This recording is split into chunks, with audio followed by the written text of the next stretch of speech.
You're listening to Hashtag No Filter with Zack Peter. That's me, your naturally platinum blonde pop culture connoisseur.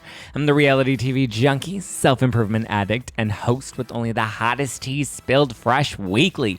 For more hot takes, go and give me a follow at Just Plain Zack. I always keep it funny and I always keep it cute.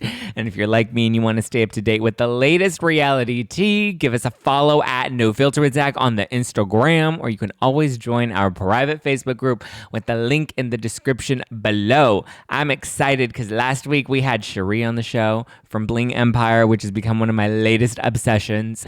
And so I was like, I have to call him back so I can have him on the show because I just finished watching all of Bling Empire and I have so many juicy questions.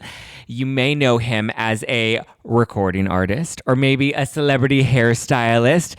But I am most recently loving watching him on Netflix's new reality show, Bling Empire. Please welcome back on Hashtag No Filter, Mr. Guy Tang.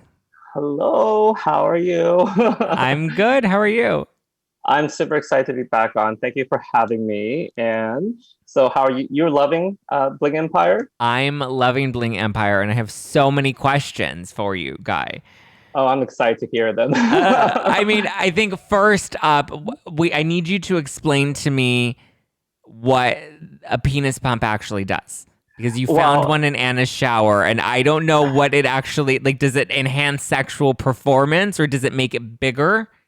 What does it do? Well, it's supposed to make it bigger. It's supposed to, some men have erectile dysfunctions and maybe a weaker erectile situation. So the pump's supposed to help with that, and you're supposed to put a cock ring on afterwards to help hold the blood inside of the phallus, so that way you could proceed with sexual activities. Now, I own one, but I own one for pleasure, for fun, because that's just how I am, and I'm honest about it, and I said it on the show. I just didn't expect it to find it in Anna's shower, and that a lot of people thought it was like scripted or something. Like, no, that was not planned. Actually, we weren't even allowed to go into that room, because she's like, that room is off limits. And what you didn't see on camera was like, me and Kim, was going around, and I was like, I'm just curious what's in her shower because I do hair. I'm always curious about what shampoo someone's using, innocently. So I did not expect to find this giant penis pump in there. And there's actually a lot more, there was a lot more to it because there's fluids inside of the pump that no one sees that on the camera, but in person you could see like there's like cloudy fluids floating in there, and I was like, oh, so it's really gross. So, but you could see fluids coming out, but not like the way I saw it from my point of view. So and Kim had never seen a penis pump before. Like that was totally foreign to her. She doesn't know what it was. And when I told her it's a penis pump, I mean, because it looks like it's something cylindrical, if that's the word, cylindrical, I don't know, like a cylinder that you put something in. Yeah. And she's like, that's gross, throw it out. And we're all just having fun. And me, I'm kind of childlike.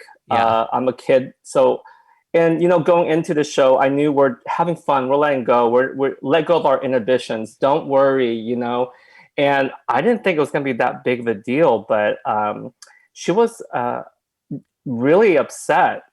Probably more upset than what you saw on camera. Interesting. So, yeah, because you can only put so much into an episode. Right. With person, it lasts a lot longer. And were you surprised that she seemed to be more upset with Kim than you, or were you just like, I'm not even gonna dip in this one? Well, there's a long story to it because there's so many scenes that didn't make the final cut because I actually filmed a lot. I was one of the main cast, so I filmed like as a main cast. So I believe like over 90% of my scenes didn't make it because they were a little bit heavy. They're very intense, and I think it was too intense for season one's story, possibly because first I have a brand, I do music, I do hair, I'm a YouTuber, I have a history of racism, I'm gay, so I have these homophobic historical experiences, and to put all of that onto season one was like it's just going to be, I think it's too powerful, and maybe people might not be able to digest the whole story. But so maybe they're saving some of it for season 2. I'm not sure, but for at least season 1, I go in knowing that, okay, I'm gonna have this comedic penis pump scene, and there's scenes with me and Kim that didn't make it, that people don't see, and there's things that happen off camera that people don't see, because me and Kim, we actually fight. We had like 2 fights prior to that people didn't see. She was supposed to be on my music video, and she ditched me. She bailed last minute, and that part didn't make the final cut to the show. So that's the reason why I didn't have her back. That's why I wasn't like, oh, you're on your own, girl. I'm not going to defend you, because I was already upset with her twice. And I think because Kim is known to be like that with everyone. Yeah. And I think there's only so much you could squeeze into an episode for people to understand the whole context of the situation. But I think, yeah, it was very disrespectful of her, where I came in, and this is kind of like my first introduction to Anna. Yeah. So for me, she knew I was kind of like a child, like a kid, because when she met me, I was already, childlike, if you will. So with Kim, it was a little bit more serious and more personal, and that's why she was upset with Kim, and it went on way longer than it was with me. Do you think they made Kim out to be kind of like the villain of the season? No, I think that she is one of it's hard to explain. Like, she made a full circle. She went from being annoying or a villain person to being where you feel bad for her and you kind of empathize for her. And because I used to didn't like her for the longest time after she bailed out on me, but then we got closer after the show released. Then we all kind of have to hold on to each other, because it was scary. We're all being scrutinized, judged by millions of people. Yeah. And we have no choice but to defend each other and be there for one another. And through that bond, we got closer, and I understand her better. She's I would say, like, she's a very smart businesswoman. She's very beautiful, super talented. She knows what she wants. And that's the thing, that's Kim. So, and I can respect that. So I actually texted her this morning. I went from being mad at her to loving her again, but that's our relationship. Aww. So who else would you say you're the closest to on the cast? I originally am the closest to Kevin, because he was, I'm actually the first person he met when he moved to LA, because he flew out here to be in one of my music videos long time ago. I no longer have it up. Yeah, we actually made out in the music video. So he played my ex-boyfriend. So he kissed me in the music video. But I took that video down because I didn't like the way it was directed. But he, as an actor, he performs. Like, he's not afraid to kiss girls, guys, 10 people at once. Well, then you need to send him my number then. I could use some help. I can use some make-out practice. He's very confident. He's so confident. And I think that's why he was the perfect character to play. I mean, to be who he is on the show. He has so much dimension to who he is. I mean, he's like the golden boy in the show, but in person, he's so much more than that. So how does he fit into the group? Because I feel like they showed us like a very affluent group of people, and then Kevin comes in and he is very honest that like he lives in an apartment and he has roommates and he doesn't have as much money as some of the other cast members. So how did he kind of get introduced to the group? Was it through you? Were these kind of your friends first? Actually, it kind of happened opposite. When he came out here to LA to be in my music video, he then, because he was here, it was a great opportunity for him to meet Kelly. And Kelly was already a producer and everything like that. They became close friends, and she was already close friends with Kane. And then whenever I had my music video premiere, they were all, I invited him and I told him he could bring all his friends. So he brought all of them over to my house. And then we all got to know each other. And then Kelly and Kevin was like, oh my God, Guy should be on the show. I already knew Kevin was going to be on the show, but I didn't know they're going to ask me. And then our producer, Jeff Jenkins, who also produces Kim Kardashian, the Kardashian show, The Simple Life with Paris Hilton, Mariah's World for Mariah Carey. We, just knowing his history, I said, okay, he knows what he's doing. And so we all got together. I remember going over there for, I guess, I don't know if it's audition or I don't know what it is, but casting call, I guess, where I talk about myself and they record me and they're like, you're in. And I was like, oh, cool.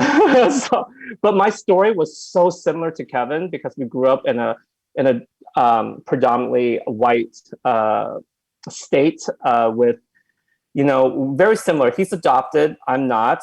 We both experienced a lot of like racism growing up and emasculation of Asian men. We didn't feel like we were represented, so we felt like we've always felt outcasted, and we had to find our self-confidence. Our story is so similar, except I'm gay and he's straight.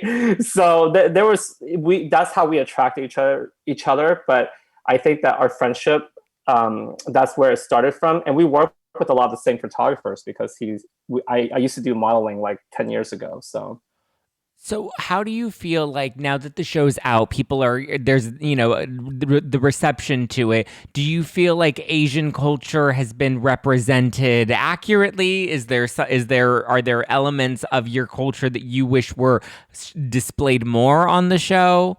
Like, how do you feel? Well, this question, I know it's so controversial for so many of the cast members because it's an ongoing question. And what I believe is that we represent ourselves as Asian Americans in our individuality. Like I was talking about how I'm part of the LGBT community. He's a straight guy. We have Kim, Anna, who's biracial. Kevin's adopted. I'm from a smaller town. Kane is from Singapore. Then you have Jamie, who's born into a trust fund. So she was born into money, wealth, where I didn't have much money. I struggled when I moved to LA. I built my empire from the ground up, being a YouTuber, Instagrammer, music artist, all this stuff. We're so different. So what I say is we do represent being human and being part of society as individuals who happen to be Asian Americans. And for me, that's a wide representation of everyone. And I know the title is called Bling Empire. And I personally don't believe I bring the bling. I think Christine brings the bling. Yeah. Anna brings the bling. Cherie brings the bling. I bring, well, from what they show of me, I bring the comedic part, but I really, the original stuff that I filmed brought a lot of pain and hardship because of the struggles and, building an empire. So hopefully they get to show that in another season. But I think that showing that diverse range, because you get to see my husband as a cameo, but people don't really get to see our relationship, which we filmed, but it didn't make the final cut. We filmed a lot. There's a lot of stories between me and my husband. I felt like that would have represented the LGBT community, which is important, but I guess there's so much you can fit into a season. Hopefully we'll have room for that. So we're supposed to get news within, I was told like a week or two, if season 2 get green lighted. So I can't see why not. I think it's such a hit and people are loving it. Do you like the comparisons to Crazy Rich Asians? I think that's a compliment because it's the most successful romantic rom-com in the last decade. That's a huge compliment. And even though for a lot of Asian Americans, they're like, that's not relatable. Not all Asians are rich. That fits into the model minority myth. So a lot of people are offended by it. I personally, I can't relate to the Crazy Rich Asian thing because I came from Oklahoma and my parents own a restaurant, so they had to work like 36 hours a day if there's enough hours. So I wouldn't say that it fits into a lot of us, but what happened is Crazy Rich Asian opened up that door for all of us to do more. And Bling Empire is another level, and I think that we're going to start seeing more diversity in movies of all types, not only rich Asians. I know that I've talked to so many people who are Asian like myself. They're just like, oh no, not another stereotype.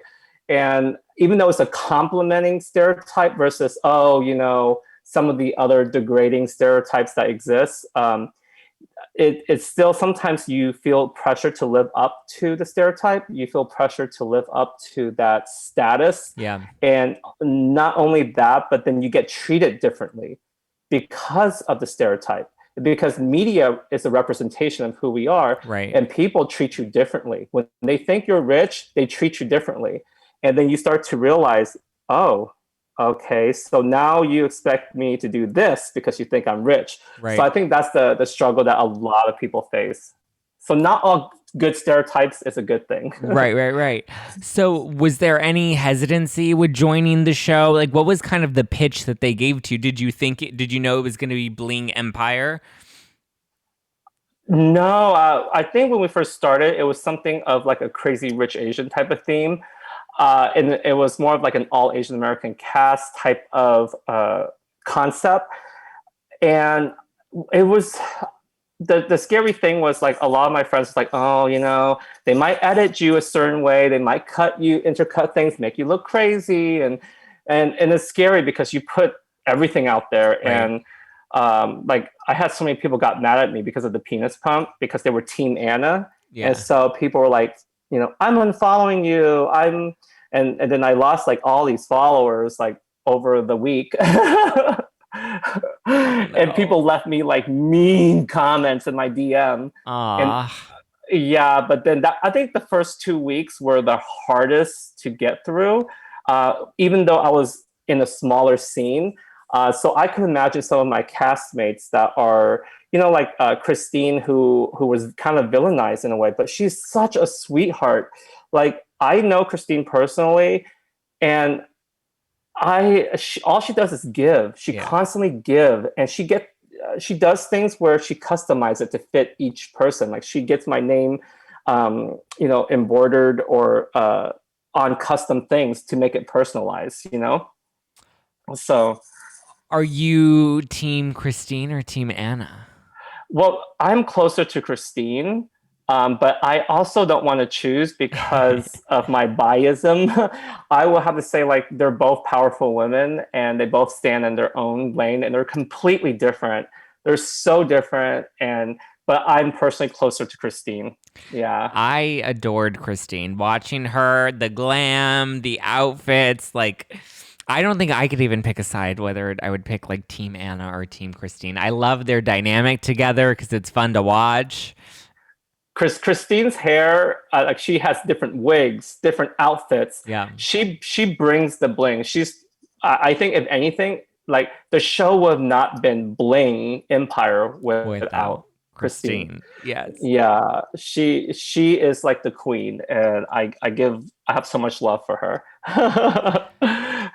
So should they want to do a second season, you're 100% down. Yeah, definitely. Oh my God, it's so much. It's a lot of pressure. It's a lot of work. I can't explain to you how much pressure and work it is. And the reason why I say that is because you have to be so comfortable with yourself with like, was it 4 cameramen in your house with a whole crew outside the garage watching you, and you have to pretend none of that exists, but they're there. Yeah. But you have to pretend you don't see anybody. You just be yourself throughout the day, and any move you make can turn into something. And that's the scary part. And that's why it's like you're always like, but you also have to be real and honest, because when the cameras aren't around, you're yourself, you're talking. And right. I think a lot of people who sign up for doing shows like this, I think that's why there's so many relationships that gets broken up in the past. Like people's relationships is very damaging because you don't know, what's happening on a show and what's happening off camera. It all blurs. The line blurs together, and when the media speculate and the fandom happens, it's like, oh, team this, team that. What happens is it becomes so even more real to a whole nother level where it affects all of your friendship and relationship. And you have to have communication within your cast members to be like, we can't let the viewers make us fight and hate each other. Yeah. Because that's what's going to happen. And it's so easy to fall apart because once the spotlight is on you, you start to believe everything, and it becomes like a whole nother level of drama. Have you So have you talked to Kelly at all? I feel like we watched her relationship really kind of go through the ringer on the show, that I can only imagine how hard that is for her now with everyone weighing in and having their opinions. Kelly is very professional. She's very mature. The whole situation with Andrew, because okay, uh, like I know him off camera. I know him before the show. I never saw that side of him, so I didn't even know all this was going on. To be honest, so I guess it was going on, and maybe scenes got, or not scenes, but like moments got extracted that were more dramatic, Yeah. so it becomes a lot more highlighted. And I felt, I was like, okay, so I because I know Andrew as a person, I wanted to just talk to him as a human being, not as who I saw on the show. Right. And well, he definitely, he's a human being. We all get hurt, and I try to be there for both of them, all of them. I try to be there for all of them, to have someone to listen to, because it was tough after the show got aired. All of us were feeling, all the tension that was happening. Every single one of us, So Yeah. except for Kane, because he's just like living his best life. He doesn't care. Kane, oh So my God. Kane is like a spirit animal that like you just love to watch because you're like the shoes and the fashion and the lifestyle. He's got it down. yeah, we actually hung out. I believe 3 days ago, and I got to know him even better, because when I first met him, I was like, Kevin, I don't know if I like him, I- and I just didn't really get a good first impression of him when I first met him. But I was like, well, if Kevin likes him, then I'm gonna do my best to get to know him. And as time went by, I got to know him better, and he's really funny, and he's really loud, Yeah. and he's very extra. I know there's so many comments about his features and stuff like that, and he's just out there, So Yeah. I applaud him for that. But Cherie, though, we got a lot closer. We actually had a few scenes that didn't make the final cut, but those scenes were so precious. And I don't want to say too much what those scenes are, because they might even make their way into season two. Because I was told not to say anything about any scenes, because you might see them intertwining into the second season. So I said, okay, I can't say anything. But we definitely, she talked about her passion for music. She loves music. She was a recording artist, and I believe that because of what's happening in her life, or like the labels, they make Yeah. different decisions for you, and they could shelve you. I don't know what their story is, but I didn't want to go into too much detail. But I know her dream is to make more music. So I told her, hey, why don't we make a single together? We can try to work with like another major artist who is a rapper or a collaborator that we could put into a song. And she was so excited. So we've been in talks about that. So maybe we'll see something. Ooh, I So hope so. That would be yeah. fun. Well, we already booked a studio session in 2 weeks. Oh, So it's happening. I love yeah, it. and I already started writing the song already. So I call her up and I read her some of the lyrics I wrote down. And she's like, I don't know about that. It's like, listen, once you hear the melody and the Yeah. production, it sounds a lot better than what you think it is. Right, right, So right. So, speaking of music, you have a new album that's dropping this weekend, right? yes, 1981 is the name of the album. I like And it I already. actually worked on this for over 2 years. And I know, Wow. like, when I was on here talking to you last time, I released Multi Perspective, but that album is more of an EP, not an LP. So it's more of like, these songs, I like a couple songs, I just want to put it out. But this one's a full album, a project that I've been working on for 2 years, because I was born in the 80s. And 1981 is my birth year. And I feel like what's interesting is like you see the 80s really popping back with like The Weeknd, Miley Cyrus, Yeah. Sia, so many 80s influence in music during 2020. I've been working on this since the beginning of 2019. And I'm so proud to finally put it out. And Marco and Ashla has directed all the music videos for it, and I think we filmed eight. We filmed 8 music videos already that we haven't released. 8. Wow. So yeah, well, because some of them have huge parties and stuff, and we filmed Yeah. this back in 2019. And I was like, okay, I don't know if I want to release this in 2020 Right. because my first single was called Dead to Me, right? Off of my album. And I was like, I don't think this is, I don't want to be tone deaf. This is insensitive. People don't understand what the word dead to me mean because they'll Yeah. take it out of context. This is not a good year to release it. I want to wait for 2021.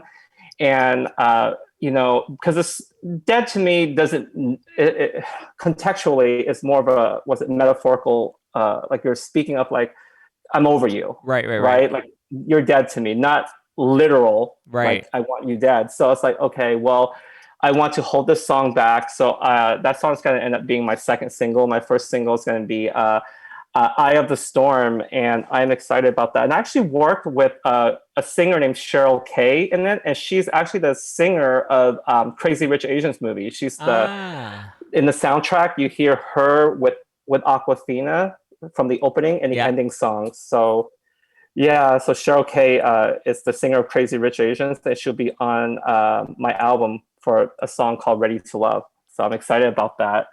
So yeah, 22 tracks, by the way. There's 22 tracks. Wow. That's That's a a long lot. album. That's a lot. And the cool thing about being an independent artist is that you can do whatever you want, and you're not being told who to be, how to Yep. be. And so I think that people are getting something that's very, very authentic and true to what I want to release. And So I'm proud of that. so are all the songs they have like an 80s influence? Yes, I would say it's from early 80s to early to mid 90s type of sound because you hear like the soft rock of the 80s, but then you also hear a little bit of the alternative rock in one of the songs near the end of the album. And you also hear like R&B influences from the 80s up to early 90s R&B, and then you hear a little bit of like the early 80s breakdancing hip hop type of beats into it. And then you also get, so it's a combination of everything. You get ballad, soft rock, R&B, hip hop. It's everything combined. And the reason why I chose to be that way, and marketing wise, for most label artists, they don't like to do that. They like the whole album to sound the same. But the reason why for me, I feel like I want, one of the things I love about turning on the radio is you hear all types of music on the radio, right? I want it to sound like an 80s radio station. You turn on the radio, you hear all 80s music, but you hear all the 80s and early 90s sound. And the only song that really doesn't sound 80s on the album would probably be track 1, Eye of the Storm. That's more in present time because I want to open up like a story, and then we go back in time, and that's in track 2. So like the first song is kind of an anthem. It's very intense, very deep, and the music video was filmed outside, very cold. It was also in the cold rain. Oh my So God. yeah, Marco and Asha was like looking at me like, oh my God, because it was like freezing temperatures, and I cannot wait to show the video. It's very intense. So, and the song is very emotional because I'm involved 100% in all of my songs. I come up with the concept of every single track. I write. And of course I have like what I call it, collaborations and partners that co-write with me. So we write together to bring my vision to life. I work with 3 different producers on this that I love working with to bring it to life.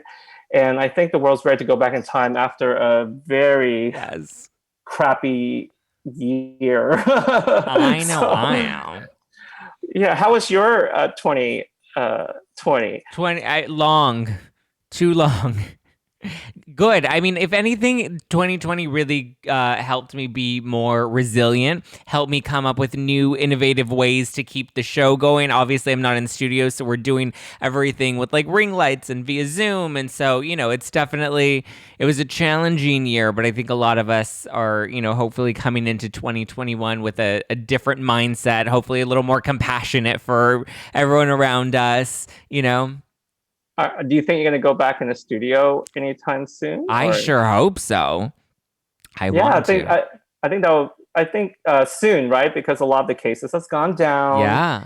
and things we're seeing a ray of light happening. Yes. So my husband got vaccinated, and he told me a lot. He's a nurse, so he told me the cases has gone down so much at Cedars. So it's definitely a good sign that we are on a road to recovery, because things are getting better. So hopefully you get to go back in the studio soon. Fingers crossed. I can't wait. But I'm also kind of like, but I don't know if I'm ready to like go back into the studio. I'm so comfortable just being here on my couch and comfy.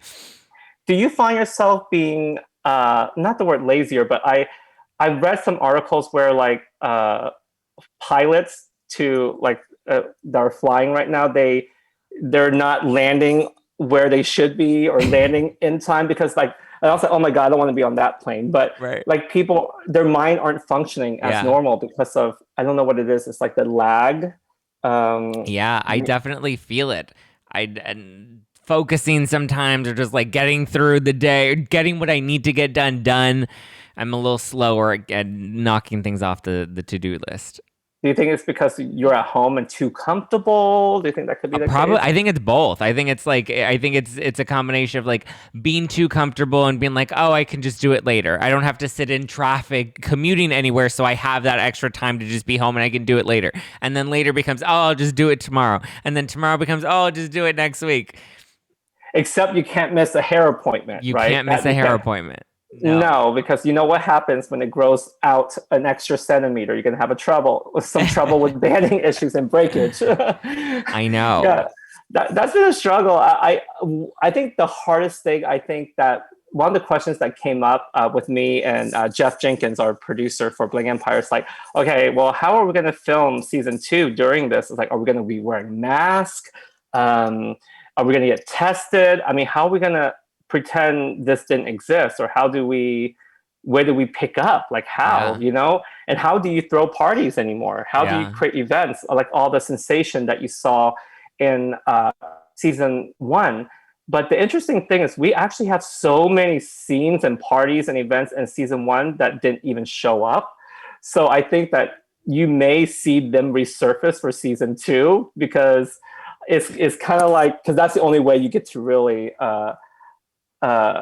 showcase that type of, because you can't invite like 200 people anymore. Right, That's right, right. impossible to I mean, listen, when you're trying to film during these hard times, I mean, it's a struggle because of the, what do you call that, we do the rapid testing or Oh some of the yeah. testing, and some of them show up false, or false positives or negatives, and it Yeah. becomes a whole situation with filming, and that is no fun. Let me No. tell you.